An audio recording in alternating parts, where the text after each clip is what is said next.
I am Vikas Sherlekar, SBA from LIC of India.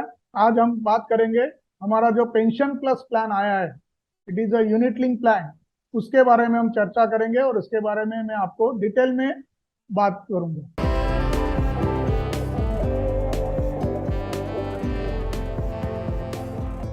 पहला हम ये समझ के लेते हैं कि पेंशन प्लस है क्या या यूलिप किस तरह से रन होता है। So pension plus plan LIC life insurance company to have a product तो similar to SIP of mutual fund called ULIP.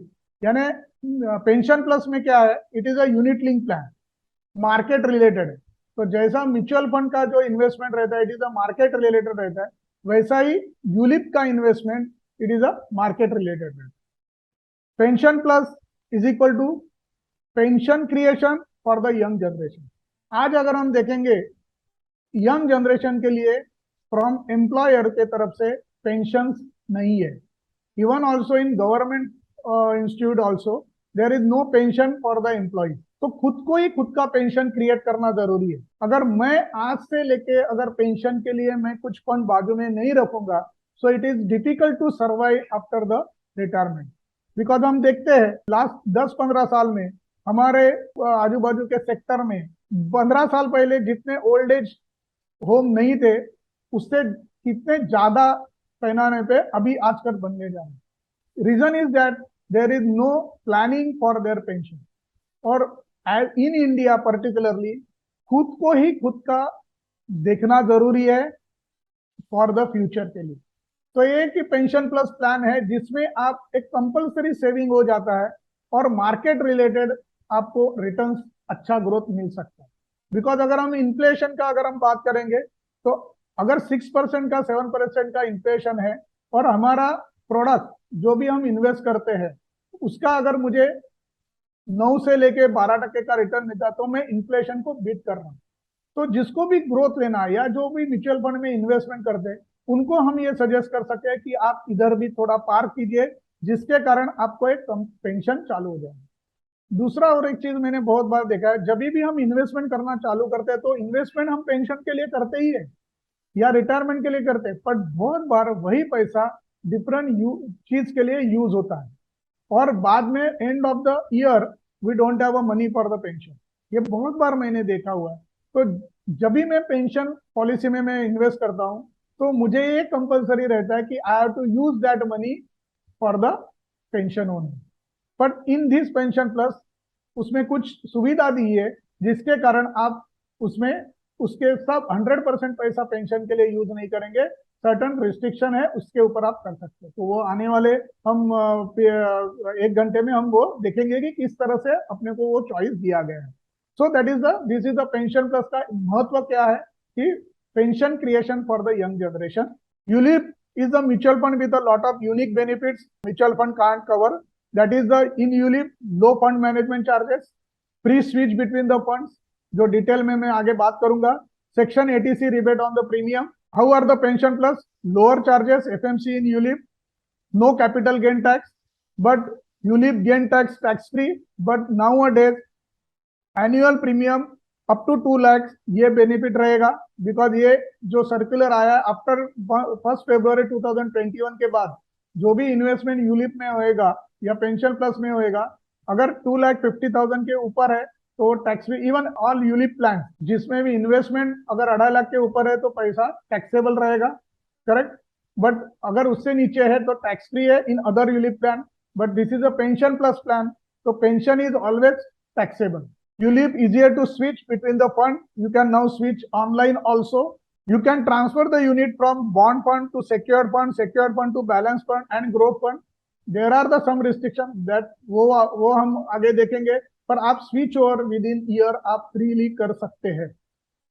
4 free switches are allowed every year. Thereafter only 100 rupees per switch ये administration charges रहेगा। How do pension plus work actually? Premium amount जो भी हम investment करेंगे पहला ये decide करना कि प्रीमियम अमाउंट कितना है। Here for the annually minimum premium is 30,000। Then you have to decide the mode and then investment option. जो आपको 4 ऑप्शन दिए जाएंगे उसमें से कौन सा ऑप्शन लेना है वो आपके पास चॉइस है। उसके बाद आफ्टर डिडक्टिंग यानी जो भी हम प्रीमियम भरेंगे उसमें से allocation charges and administration charges वो कट होने के बाद बचा हुआ पैसा इन्वेस्टमेंट होगा। Because in pension plus there is no any insurance coverage, so risk cover के लिए आपका पैसा इसमें से डिडक्शन नहीं होगा। इसके लिए थोड़ा और रिटर्न बढ़ने का चांसेस है, because there is no any mortality charges for this policy. On the death customer will get unit value, जो भी यूनिट वैल्यू रहेगा, और 105% of the premium which ever is higher. Say for example मैं 1 लाख का premium भर रहा हूँ और 1 साल के बाद डेथ हो गया, तो यूनिट वैल्यू जो भी रहेगा वो या 105%, यानी अगर मार्केट डाउन भी रहेगा, अनफॉर्चुनेटली डेथ भी होता है, तो I will get 5% more than the my investment. तो इसमें किसी भी हालत में मेरे डेथ के बाद अगर कुछ होता है तो मार्केट डाउन भी रहेगा तो मुझे पैसा मिनिमम 105% मिलने वाला है। यानी 1 लाख का इन्वेस्टमेंट ईयरली हुआ है तो मुझे 1,05,000 मिलेगा। मैंने 2 साल का प्रीमियम भरा है तो 2,10,000 रुपया मिलेगा। That is the guaranteed minimum guarantee. Otherwise what ever the higher rate, अगर यूनिट वैल्यू उससे ज्यादा रहेगा तो unit value which ever is higher will get to the nominee. On maturity customer will get unit value to purchase the annuity. यानी maturity में जो भी amount रहेगा डिपेंड्स अपॉन द एनएवी, उसका जो अमाउंट रहेगा उसके ऊपर एन्युटी लेना पड़ेगा, बट विथ सम चॉइस दिया हुआ है। उसमें से ऐसा नहीं कि 100% ही आपको यूटिलाइज करना है, you can utilise some percentage also. On surrender, customer will get unit value to purchase annuity. Again, on the surrender also, you will not get 100% back. You have to take a annuity from the surrender amount. There is a compulsory lock-in period for the 5 years. All ULIP plan having the 5 years lock-in period. 5 साल के पहले आप पैसा withdraw surrender करने के लिए आ नहीं सकते या कर नहीं सकते। This plan can be purchase either as a single premium और रेगुलर। यानी आपके पास लमसम इन्वेस्टमेंट है, you can invest in single one time investment और एनुअल प्रीमियम, ये आपको चॉइस स्टार्टिंग में दिया गया है। The life assured shall utilise the proceed of the policy on vesting end of the policy term और on surrender on discontinue. आपको policy का पैसा किस तरह से, एक तो मैच्योरिटी में लेना है वो आपको चॉइस है, सरेंडर करके लेना है वो चॉइस है, या डिसकंटिन्यूस करना है पर आपने सरेंडर नहीं किया। ये तीनों चॉइस आपके पास ओपन है इन between the period term. Eligibility condition क्या है, इसमें इंश्योरेंस कवरेज नहीं है, जीरो है। Yearly premium, minimum premium is 30,000 yearly. Half yearly ले रहे तो 16,000 का प्रीमियम रहेगा, क्वार्टरली ले रहे तो 9,000 का रहेगा, और मंथली रहेगा तो 3,000 का रहेगा। और अगर आप सिंगल इन्वेस्टमेंट कर रहे हैं, वन टाइम इन्वेस्टमेंट कर रहे हैं, तो मिनिमम इन्वेस्टमेंट इज 1 लाख। तो पूरा चॉइस आपके पास है किस तरह से आपको प्रीमियम मोड रखना है, ये आपके पास चॉइस रहेगा। Maximum premium no limit. Minimum entry age for this policy 25 years is the minimum entry age and maximum entry age is the 75 age. ये पीरियड के बीच में आप पॉलिसी ले सकते हैं। Minimum term for this policy is the 10 years policy and maximum term is 42 years। यानी generally minimum term का एक चॉइस दिया हुआ है, पर जनरली आई एडवाइस कि जितना लॉन्ग टर्म ले सकते हैं या जितना मैक्सिमम टर्म एप्लीकेबल है उतना आपको लेना जरूरी है। क्यों? क्योंकि यू हैव चॉइस। आप अगर 10 साल का अगर टर्म लेंगे तो आपको 10 साल के बाद मैच्योरिटी करना ही पड़ेगा और एन्युटी लेना ही पड़ेगा। तो इससे अच्छा आप 42 years भी लेके आप बीच में सरेंडर भी कर सकते। पर ये प्लान में और एक चीज अच्छा दिया हुआ है जो मैं आगे बताना चाहता हूँ कि आपको बहुत फ्लेक्सिबिलिटी दिया हुआ है कि जो पैसा आप ले रहे हैं उसमें आपको बहुत फ्लेक्सिबिलिटी लिया है, या टर्म बढ़ाने का भी फ्लेक्सिबिलिटी दिया। आगे हम देखते हैं कि किस तरह से उसको हम यूटिलाइज कर सकते हैं और वेरियस वे से हम उसको इफेक्टिव कर सकते हैं। मैक्सिमम वेस्टिंग एज इज 35, यानी 25 साल का आदमी है, उसने अगर लिया तो उसको मिनिमम 10 साल का टर्म लेना ही पड़ेगा। तो 35 is the starting of the annuity age and maximum vesting age is the 85 year. Annuitisation of proceed of the policy on vesting, surrender और डिसेंड, आगे किस तरह से उसका यूज हो जाता है। The life assured shall utilise the proceed of the policy by exercising one of the following option. Options क्या है?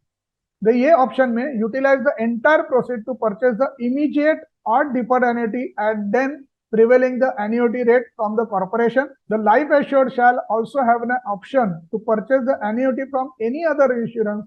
Currently 50% of the entire proceed of the policy net of the commutation. Means what? कि जब भी policy mature हो जाएगा तभी आपके पास चॉइस रहेगा कि इमीडिएट एन्युटी लेना है या डिफर्ड लेना है। मीन्स अगर समझो मैंने पॉलिसी लिया एट द एज ऑफ 30, मैंने 20 साल का टर्म लिया, तो एट द एज ऑफ 50 मेरा पॉलिसी मैच्योर्ड हो जाएगा। अभी वो टाइम पे मेरा इनकम चालू है और वो टाइम पे अगर मुझे पेंशन आ रहा है तो पेंशन इज ऑलवेज टैक्सेबल। तो मैं वो 38 में डिसाइड कर सकता हूँ कि मुझे ये पेंशन अभी नहीं चाहिए, मुझे ये पेंशन डिफर्ड होके चाहिए। तो मैं उधर चॉइस ले सकता, जो भी मेरा पैसा आएगा फ्रॉम LIC से, यूनिट NAV के हिसाब से जो भी मेरा अमाउंट आ जाएगा, वो अमाउंट को मैं इमीडिएट एन्युटी में ट्रांसफर कर सकता हूँ, या मैं डिफर्ड, यानी मुझे अभी नहीं चाहिए, 10 साल के बाद चाहिए, तो I can book my annuity on that day of the maturity only after for the 10 years after. तो ये चॉइस मेरे पास रहेगी। बिकॉज क्या रहता है, आजकल एन्युटी का रेट देखेंगे तो हर 2 साल के बाद चेंज होते जाए, तो मुझे 10 साल के बाद का भी एन्युटी का रेट जो भी रहेगा वो टाइम पे, वो उसको मैं बुक करके रख सकता हूँ। तो ये चॉइस मुझे मैच्योरिटी में है, दैट इज द फर्स्ट, कि मैं इमीडिएट एन्युटी ले सकता हूँ या डिफर्ड। सेकंड चॉइस क्या है कि मुझे LIC से नहीं लेना है annuity. Yes, you have choice that 50% जो भी परचेस प्राइस का 50% रहेगा वो आप दूसरे कंपनी से ले सकते हैं, अगर उधर interest better than the LIC रहेगा। तो ये भी चॉइस एज ऑन टुडे 50% का है, जो चॉइस आपको उधर ले सकते हैं। जैसा मैंने पहले बताया था कि ये पेंशन है, पेंशन पेंशन प्लस है, पेंशन पॉलिसी है, तो आपको पेंशन लेना ही लेना है। बट इधर एक छोटा अच्छा चॉइस दिया हुआ है कि जो भी आपके अमाउंट आ रहा है मैच्योरिटी में, उसका 60% यू कैन कमिट। यानी फॉर एग्जांपल मैंने 1 लाख का पॉलिसी लिया, 1 लाख प्रीमियम भर रहा हूँ, 20 साल के लिए 20 लाख हो गया इन्वेस्टमेंट। रिटर्न्स के हिसाब से अगर हम देखेंगे कि अगर 20 लाख का मुझे 50 लाख मिल रहा है, एक for example, depends upon the market condition. जो भी अमाउंट मेरा परचेस, जो भी अमाउंट मेरा मैच्योरिटी अमाउंट रहेगा, उसका मैं 60% कमिट करके ले सकता हूँ। बट 40% है उसके ऊपर कंपलसरी एन्युटी लेना। तो इसके वजह से क्या होता था, एटलीस्ट, यानी जो मैंने पहले बताया था कि बहुत बार ऐसा होता है, मैं इन्वेस्टमेंट चालू करता हूँ फॉर द रिटायरमेंट के लिए, और वो सब पैसा बच्चों के लिए यूज हो जाता है और खुद के लिए कुछ नहीं रहता है। तो ये एक सिक्योरिटी इसमें हो जाएगा कि एटलीस्ट 40% तो आपके पास रहेगा आपके पेंशन के लिए। In this case the proceed of the policy are not sufficient to purchase minimum, अगर वो टाइम पे जो अमाउंट रहेगा मिनिमम एन्युटी के लिए 1.5 लाख का, 2 लाख का इन्वेस्टमेंट जरूरी रहता है, अगर उतना भी नहीं हो रहा है तो आपको लमसम दिया जाए। ये तो जनरली पॉसिबिलिटी कम रहेगा, जो इन्वेस्टमेंट बहुत कम करता है। अदरवाइज आपका इन्वेस्टमेंट जो भी रिटर्न रहेगा वो 2 लाख के ऊपर ही जाएगा। पर अगर ऐसा अगर रह गया कि आपका जो मैच्योरिटी रिटर्न है वो 2 लाख के नीचे है, then you have two choice to the take a in lump sum option to extend the date of vesting. जो पहले मैंने बताया कि पहले हमारे पेंशन प्लान होते थे, उसमें हम जनरली एडवाइस करते थे कि go for the long term, यानी 42 है तो 42 का आप लेना जरूरी है। पर अभी ये पेंशन प्लस में इतनी अच्छी सुविधा दी है, वो हम अभी आगे देखते हैं कि आपको वेस्टिंग एज में आपको चॉइस दिया है। क्या चॉइस दिया है कि आप वो पीरियड को एक्सटेंड कर सकते हैं। फॉर एग्जाम्पल, 30 साल का आदमी है, उसने 20 साल का पॉलिसी लिया, तो एक्चुअल मैच्योरिटी कभी होगा, एट द एज ऑफ 50। अगर उसको लग रहा है कि एट द एज ऑफ 50 में तो मेरा इनकम चालू है और मुझे अभी पेंशन का जरूरी नहीं है, तो वो मैं पीरियड को मैं एक्सटेंड कर सकता हूं और एडिशनल 22 साल के लिए। बिकॉज मैक्सिमम टर्म कितना है, 42 ईयर्स है।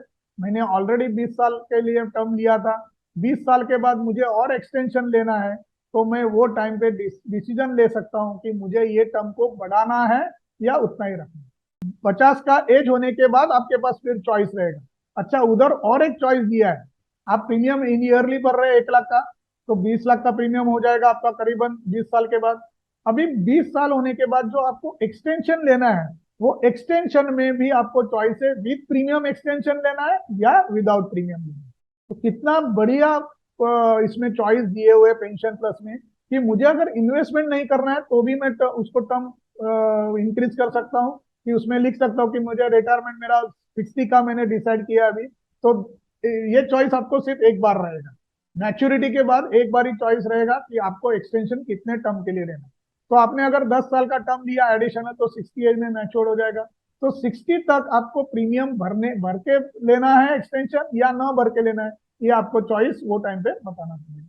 तो ये एक अच्छा चॉइस दिया। इसके लिए पर्टिकुलरली पेंशन प्लस में मैं ये सजेशन देता हूँ कि आप शॉर्ट टर्म के लिए लीजिए, और बाद में आप उसको, situation depends upon the situation at the time of the maturity, you take a call for the extension of the policy. So ये चॉइस इसमें दिया गया है. So age of the policy holder shall be less than the 60 years at the time of the extension. That is the only condition. जब ये maturity first maturity होएगा उसका as 60 के नीचे होना चाहिए. सो और extension up to maximum up to 85 years. Total term should not be more than 42 years. जैसा मैंने बताया कि 20 साल का मैंने पहला टर्म दिया है, तो maximum extension will be allowed for the 22 years. In this case applicable rate of the guaranteed addition shall remain the same. अच्छा, इसमें और एक ये दिया हुआ है कि गारंटेड एडिशन यानी ये पॉलिसी जैसा जैसा मैं प्रीमियम भरते जाऊंगा तो एडिशनल LIC से तरफ से गारंटेड एडिशन आपके फंड वैल्यू में हो जाएगा. किस तरह से? सो इसमें guaranteed addition shall be attach as per the provision. In the case of applicable rate of guaranteed shall be remain the same as applicable for in the enforced policy corresponding to the modified term. Means ये guaranteed addition जो आगे मैं बात करने वाला हूँ कि क्या कितने फंड्स आपके इसमें एडिशनली ऐड होने वाले हैं.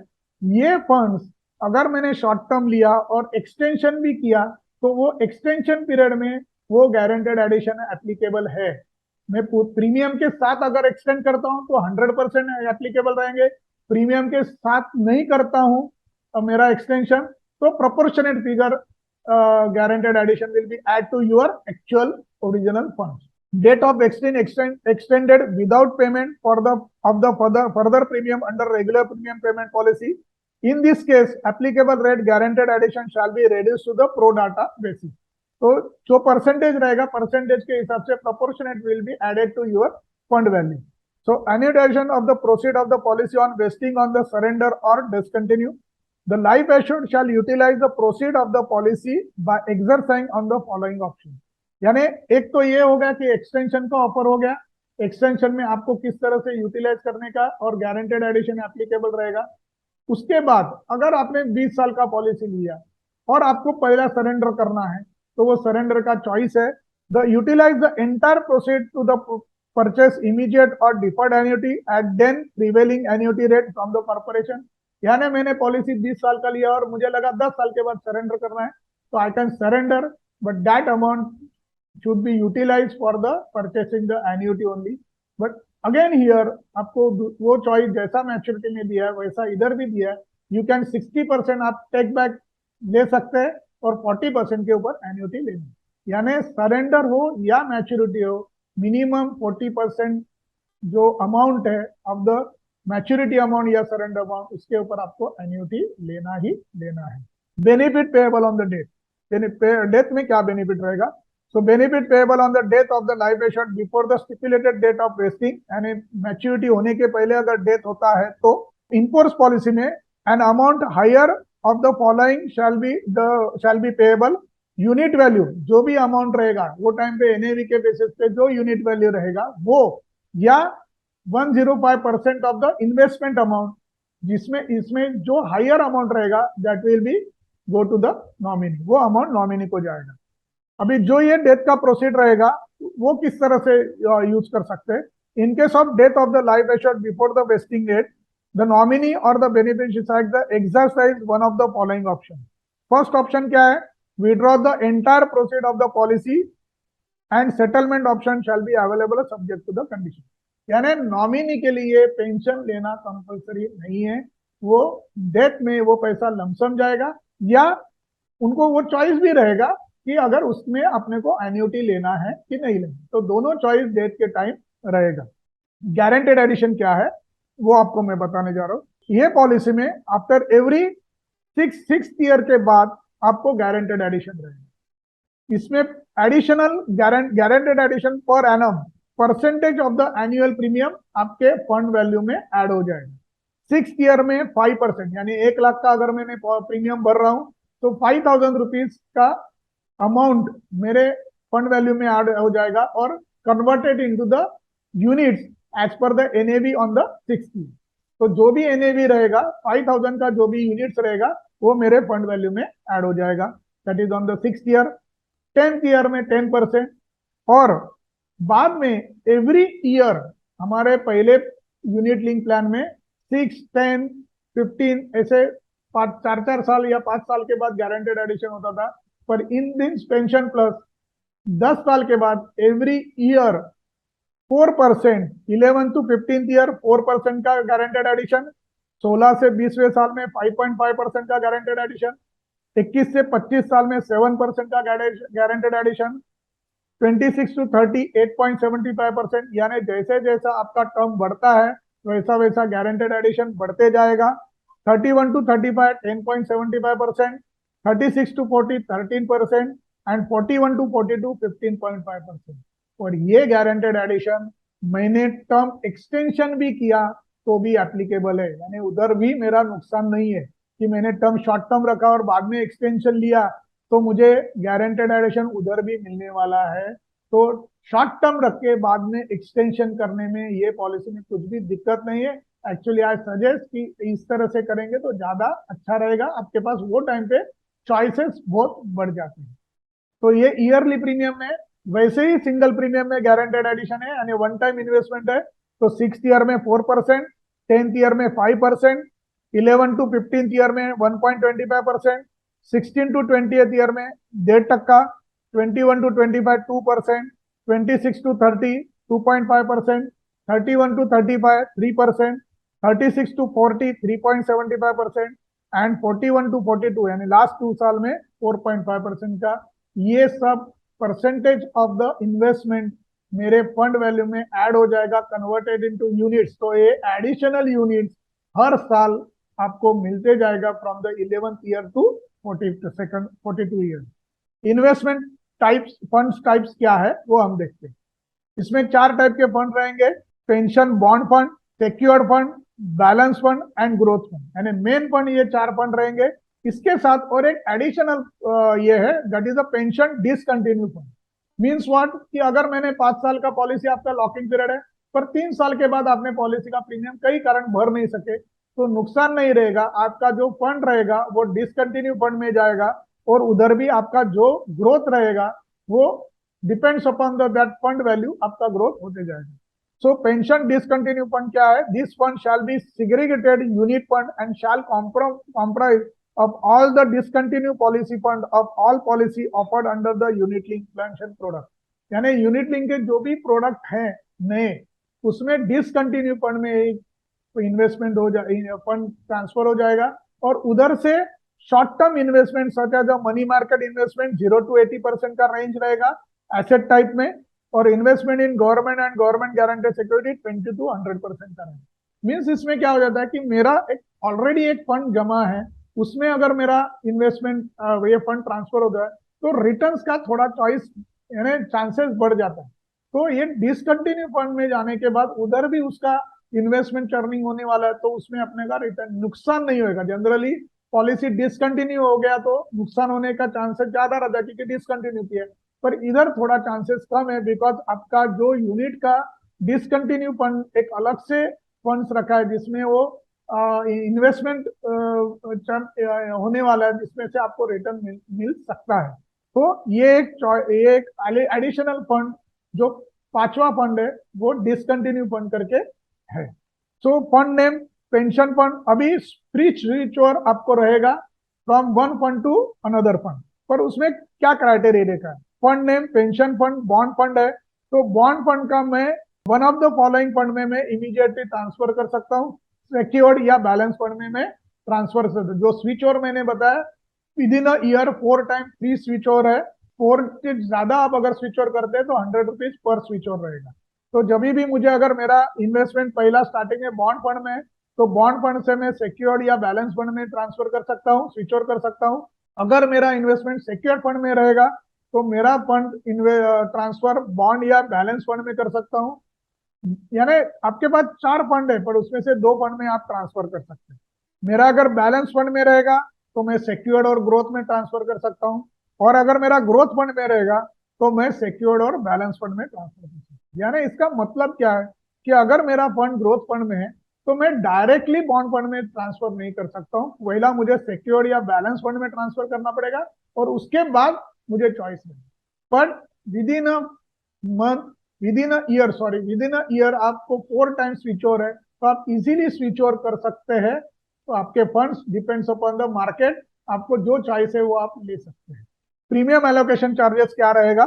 फर्स्ट ईयर अगर एनुअल प्रीमियम है तो 7% का एलोकेशन चार्जेस रहेगा। सेकंड टू फिफ्थ ईयर 4.5% का, और सिक्स ईयर ऑनवर्ड ओनली 3.5% का। तो यानी allocation charges compare to the previous policies बहुत कम है इसमें। एनुअल प्रीमियम 50,000 के ऊपर है तो 7% first year, second to fifth year 4%, और सिक्स ईयर ऑनवर्ड 3%। यानी अगर प्रीमियम बड़ा भर रहा है, 1 लाख के ऊपर 50,000 के ऊपर भर रहे हैं, तो उसको वो चॉइस, यानी उनका एलोकेशन चार्जेस थोड़ा कम है।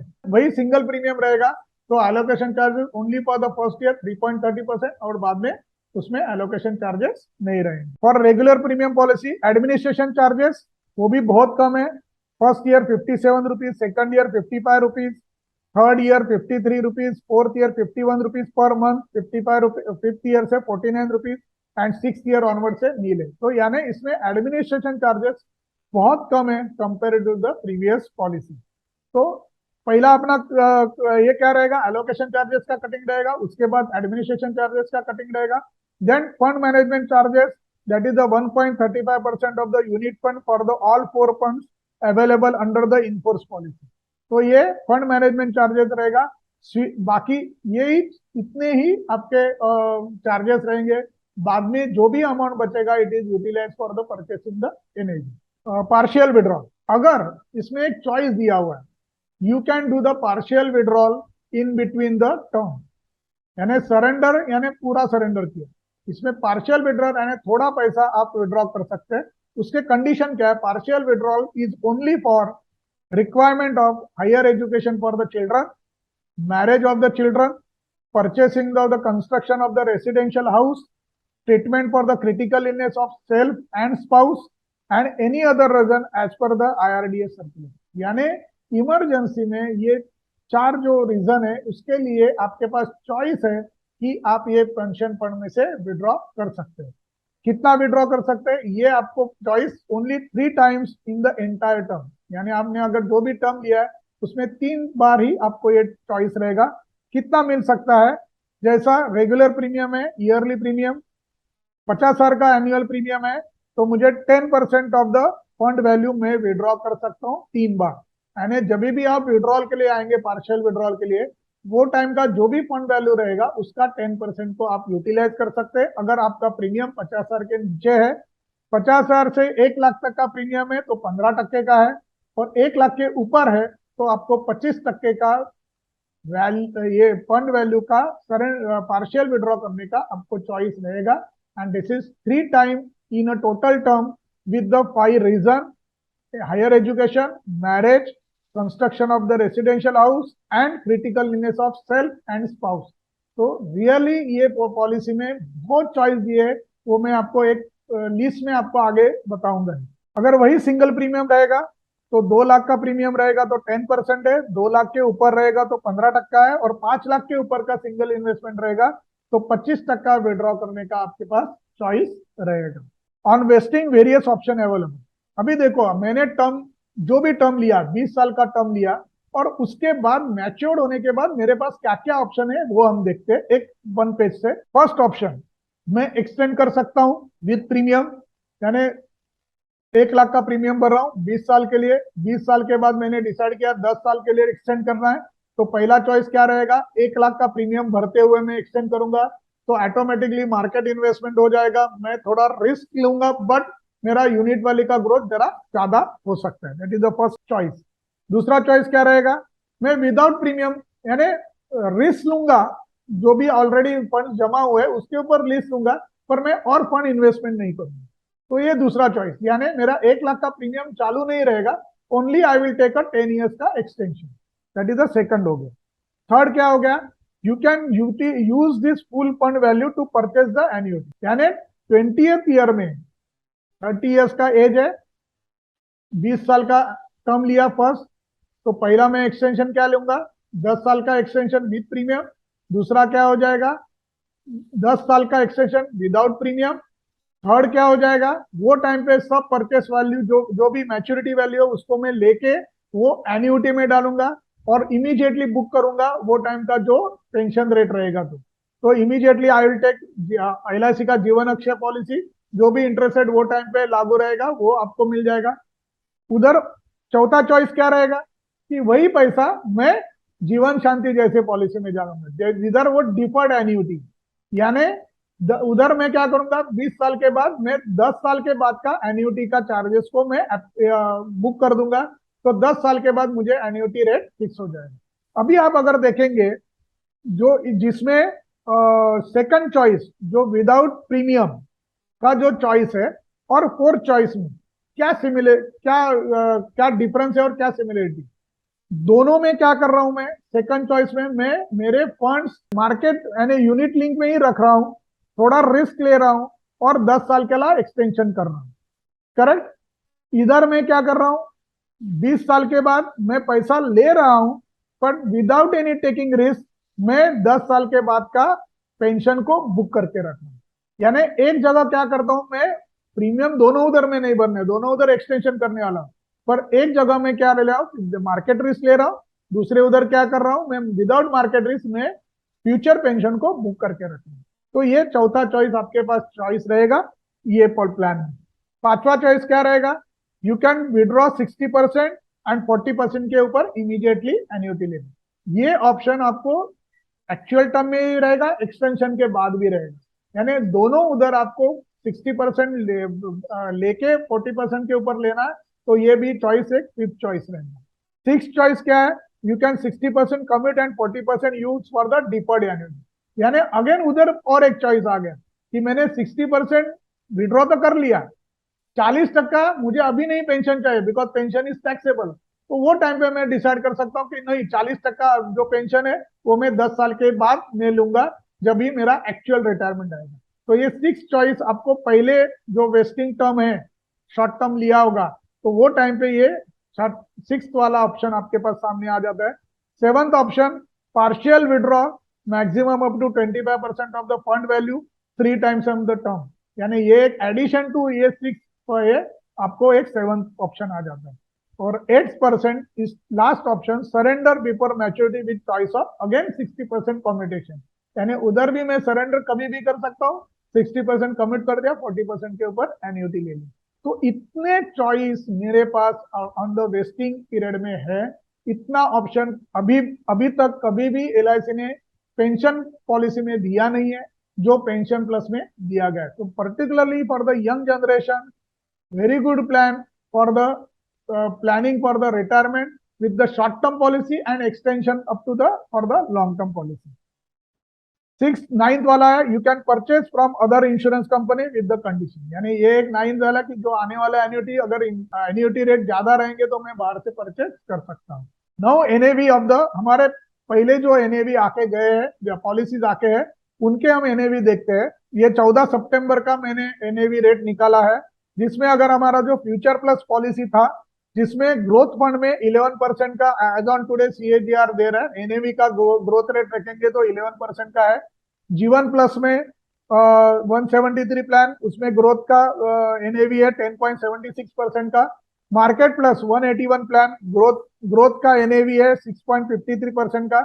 Market plus 191 plan number, growth fund का ग्रोथ रेट है 9.09%। मनी प्लस 193 प्लान, ग्रोथ का 10.29% का सीएजीआर है एनएवी बेस से। New endowment plan, new endowment plus 835 plan जो रिसेंटली 2015 में ओपन हुआ था, 5-6 साल पहले, ग्रोथ फंड का एनएवी 10.75% है। और हमारा लास्ट प्लान जो मार्च 2020 में आया था, निवेश प्लस एंड सिप पॉलिसी, दोनों पॉलिसी में हमारा ग्रोथ फंड का एनएवी है आज का 16 रुपीज है, यानी 2020 में 10 था। As on today on the 14 September it is a 6.20 rupees NAV of the growth fund, nearly 21% का NAV है। तो जैसा हमारा ग्रोथ रहेगा, अगर हम एवरेज देखेंगे तो मिनिमम मेरे हिसाब से 11% का, तो 10 to 11% का एवरेज ग्रोथ मिला हुआ है। मे भी पॉसिबल, जैसा हमने देखा कि 2020 का आज 2022 में 20% का रिटर्न है। So depends upon the market condition and investment, उसमें रिटर्न्स मिल सकता है। ओवरऑल सेक्टर वाइज इन्वेस्टमेंट होता है, यानी जो भी इंश्योरेंस पॉलिसी, यूलिप का पॉलिसी का इन्वेस्टमेंट है एक ही जगह नहीं होता है, सेक्टर वाइज डिफरेंट सेक्टर में जनरली उसका इन्वेस्टमेंट होता है। जनरली अगर हम देखेंगे तो सॉफ्टवेयर में 14%, फाइनेंस में 40%, बैंक में 13%, ऑटो में 7%, पावर में 7%, सीमेंट में 6%, लाइक दैट वेरियस अलग अलग सेक्टर में इसका इन्वेस्टमेंट होता है, तो थोड़ा सेफ मोड पे हमारा इन्वेस्टमेंट हो जाता है। सो दिस इज द, आपको अगर कभी भी इंडिविजुअली अगर स्टेटमेंट देखना है तो हम www.lsindia.com पे जाके एनएवी को चेक कर सकते हैं कि मेरे पॉलिसी का एनएवी कितना है। I suggest for the younger generation long term pension plus plan, जो म्यूचुअल फंड में पर्टिकुलरली इन्वेस्टमेंट करते हैं, इधर भी आप पार कर सकते हैं, जिसके कारण at least you will utilise your money for your pension, for your future retirement life. At least जो मैंने बताया कि बहुत बार अलग चीज के लिए यूज हो जाता है अपना मनी, तो आपके पास एटलीस्ट 40% का तो फंड वैल्यू रह जाएगा, फंड्स रह जाएंगे, जिसमें आप एन्युटी कन्वर्ट करेंगे और आपको एक गारंटेड पेंशन आपको मिलते जाएगा। तो ये रिगार्डिंग पेंशन प्लस। अभी आपको मैं एक एक्सेल फाइल बताने जा रहा हूँ, जिसमें आपको एक पता चलेगा कि एज पर आईआरडीए के हिसाब से हमारा जो इलुस्ट्रेशन निकलता है, it is with the percentage of the 4% या 8%, उससे हम ज्यादा नहीं दिखा सकता है, because as per the rule जो हमारे इलुस्ट्रेशन में आएगा। एज ऑन टुडे अगर हम देखेंगे तो 8% का अगर आईआरडीए का यानी आईआरडी के हिसाब से मैं जब भी ग्रोथ दिखाता हूँ तो एक्चुअल ग्रोथ करीबन 6.5 to 6-7% होता है। पर मैं आपको एक एक्सेल फाइल दिखा रहा हूँ जो अपने को इलुस्ट्रेशन बताना है, पर उसके बाद ये एक बताना है बाय चांस अगर मुझे मेरा एनएवी अच्छा ग्रोथ मिला तो मुझे कितना रिटर्न मिलेगा। So just I will show the Excel file where you will get the exact idea about the कितना ग्रोथ मुझे मिल सकता है। 30 एज के लिए मैं ये ले रहा हूँ और मैं ये इन्वेस्टमेंट 1 लाख का इन्वेस्ट 1,20,000 का इन्वेस्टमेंट कर रहा हूँ हर साल। इसमें आपको चॉइस रहेगा मंथली भरना है, ईयरली भरना है, क्वार्टरली भरना है, हाफ ईयरली, पर मैंने एनुअल के हिसाब से मैंने ये चार्ट बनाया। अगर मेरे एनएवी को 11% का ग्रोथ मिला as per IRDA, it is not allowed to show, but एक प्रेजेंटेशन के लिए कि बाबा अगर 11% का अगर मुझे मिला तो एक्चुअल रिटर्न मेरा कितना छुटता है। अगर आप देखेंगे तो इधर 830 के लिए, यानी इसमें से ये एक्सेल फाइल से पता चलता है कि एक्चुअली मेरा कितना अमाउंट यूटिलाइज होता है for the purchasing the annuity, और मुझे कितना गारंटेड एडिशन ऐड होता है, ये मैं आपको एक्चुअली बताना चाहूंगा। तो मैंने पहले साल 1,20,000 भरा, उसमें से सिर्फ एलोकेशन 7% का हो गया, तो 8,400 मेरा एलोकेशन चार्जेस गया। Administration charges out of 1,20,000 only 684 rupees, GST only 1,635 rupees. तो ये जीएसटी कट होने के बाद माई फंड यूटिलाइज फॉर 1,20,000 भर रहा हूँ, 1,10,000 का फंड यूज हो जाएगा to get NAV, so that मुझे 10 रुपीज के हिसाब से मुझे यूनिट्स मिल जाएगा। Like that every year it will be for the first 5 years administration charges है, उसके बाद कुछ भी एडमिनिस्ट्रेशन चार्जेस नहीं है। जैसा मैंने बताया कि पहले साल 7%, बाद में 4% और बाद में 6 साल के बाद 3%, टोटल टर्म के लिए ये आपका एलोकेशन चार्जेस रहेगा। सो ओवरऑल अगर हम देखते हैं और मेरा एनएवी को 11% का ग्रोथ मिलता है तो हमको कितना रिटर्न मिलता है वो हम देखते हैं। उसके बाद अगर हम देखेंगे 6th ईयर में आपको 6,000 रुपीज एडिशनल फंड जो आपके अकाउंट में ऐड हो जाएंगे, कन्वर्टेड इन द यूनिट्स में कन्वर्ट होके। तो जिस तरह से आपका फंड वैल्यू फंड ईयर बढ़ते जाता है, आपका ये गारंटेड एडिशन 6,000 इन 6th ईयर, 10th ईयर में 12,000, बाद में 4,800, ऐसे करते एवरी ईयर आपको गारंटेड एडिशन मिलते जाता है till total term of 42 year. तो अगर ये मैं पॉलिसी लेता हूं एट द एज ऑफ 30, तो मेरा एक्चुअल ये पॉलिसी मैच्योर्ड हो जाता है एट द एज ऑफ 71। 71 में करीबन मुझे अगर 11% से मेरा अगर ग्रोथ हो रहा है तो 5,73,00,000 का फंड्स मेरे साथ हो जाता है। और अगर मैं इसका एक्चुअल आईआरआर देखता हूं तो करीबन 9.60% का आईआरआर, 11% का एनएवी ग्रोथ है पर 9.60% का मुझे एक्चुअल आईआरआर हो जाता है। अभी जो मेरे कटिंग होते हैं, एलोकेशन चार्जेस, एडमिनिस्ट्रेशन चार्जेस जो भी हो रहे हैं, अगर मैं अगर देखा और उसके सामने जो मुझे गारंटेड एडिशन मिल रहा है, जो फंड एडिशनल फंड एलआईसी से मिल रहे हैं, तो करीबन मुझे 3,49,200 रुपीज का एडिशनल फंड मेरे पेंशन प्लस में ऐड हो रहा है, जो गारंटेड एडिशन के वजह से। और अगर मैं देखूंगा कि मुझे एडमिनिस्ट्रेशन चार्जेस और एलोकेशन चार्जेस टोटल इन 42 ईयर 1,93,000 के होते हैं। मेरा इन्वेस्टमेंट कितना है? टोटल 50 लाख का इन्वेस्टमेंट है और 42 ईयर्स में सिर्फ 1,93,000 के एलोकेशन चार्जेस के, एडमिनिस्ट्रेशन चार्जेस, ये सब मिला के 1,93,000 के होते हैं और उसके अगेंस्ट मुझे गारंटेड एडिशन 3,49,000 यानी जो भी डिडक्शन हो रहा है उससे डबल करीबन मुझे मिल रहा है। सो अगर हम देखेंगे तो मुझे ओवरऑल रिटर्न इसमें मिलने का ज्यादा गुंजाइश रहेगा। No doubt it is on the market risk, but एक फंड, पेंशन फंड हम एक अच्छा क्रिएट कर सकते हैं खुद के लिए और अपने स्पाउस के लिए। सो this is for the annual premium के लिए। सेम वे सिंगल प्रीमियम के लिए मैंने बनाया कि जिसमें से आपको पता चल जाएगा कि मेरा return, again I repeat, as per rule of RDA you can show maximum 8%, पर एक जस्ट बताने के लिए कि बाबा क्या हो सकता है, बिकॉज इल्यूस्ट्रेशन में आ ही जाएगा। पर अगर एक जस्ट टू शो बाबा इतना क्या आ सकता है, उसके लिए ये चार्ट बना है जिसमें अपने को पता चल जाएगा कि मुझे रिटर्न कितना मिल रहा है और मेरा डिडक्शन में कितना हो रहा है और उसके सामने गारंटेड एडिशन के रूप में मुझे कितना पैसा मिल रहा है। तो अगर मैं इधर 10 लाख रुपए इन्वेस्टमेंट कर रहा हूं तो मुझे ओवरऑल अगर मैं रिटर्न देखूंगा तो मेरा टोटल डिडक्शन 44,123 का टोटल डिडक्शन होता है 10 लाख में से। इन 42 ईयर्स ओनली 44,000 का डिडक्शन होता है, बट उसके सामने मुझे 8,80,000 का गारंटेड एडिशन के रूप में मुझे पैसा मिलता है, जिसके कारण मेरा थोड़ा रिटर्न बढ़ने का गुंजाइश ज्यादा रहेगा। So this is regarding the excel file so that you can show to your customer कि 4%, 8% और बाय चांस अगर ज्यादा गया तो कितना हो सकता है, ये हम थोड़ा शो कर सकते हैं। So this is regarding the pension plus जो हमारा LIC का प्लान है। Really it is a good investment. Those who are investment in mutual fund, they have the choice that they can park their money in mutual life pension plus policy, so that you will get the good return with multiple choice। जैसा मैंने 9 choice बताया, वैसे 9 choice को use करते हुए आपको पास multiple choice से आपको ये पॉलिसी ले सकते हैं।